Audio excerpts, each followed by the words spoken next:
Senator James Paterson is in Batmania right now, of course, where he was by remote, asking questions of the Defence Force today. Put simply, it's clear, slam dunk.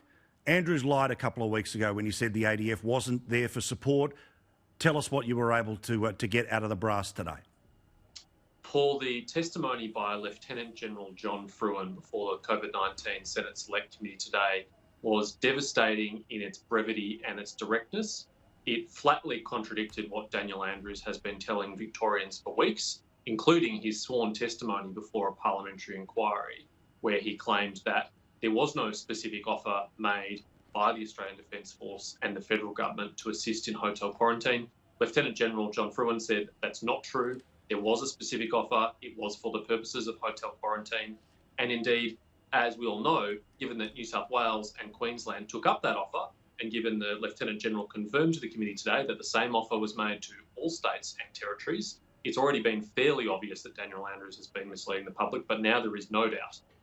Daniel Andrews' follow-up excuse that, well, the extent to which the ADF has been involved in hotel quarantine in New South Wales has been very limited. They've basically only been ferrying people from the airport to the hotels, was also, again, flatly contradicted by the evidence by the Lieutenant-General. He confirmed that ADF personnel in New South Wales assisting with hotel quarantine, who amount to some 360 personnel, have been involved in a range of activities, including providing security in the hotels themselves for the purpose of quarantine. So it was a very bad day for Daniel Andrews. What was the smother that was put up by Labor and the Greens trying to either change the subject or try to poke holes in what was very blatantly and obviously proven?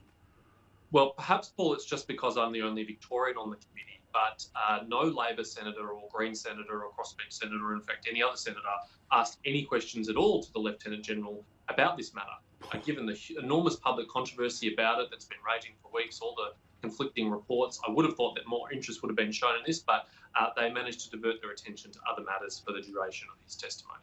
All right, Senator, thank you. Do appreciate it. Just wanted to put it out there in the open one more time. Here's what Andrews said a couple of weeks ago to that sworn testimony given to that parliamentary inquiry. He lied then. Roll the tape. So my question is, why did you choose to use private security guards rather than police or ADF?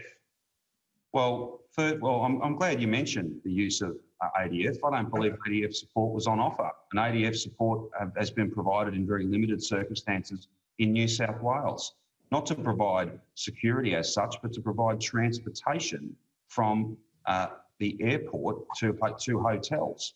So again, I think it is fundamentally incorrect to assert that there was hundreds of ADF staff on offer and somehow someone said no. And the Senator's question and the answer from the bloke from the ADF, the brass couldn't be clearer. We were there to help.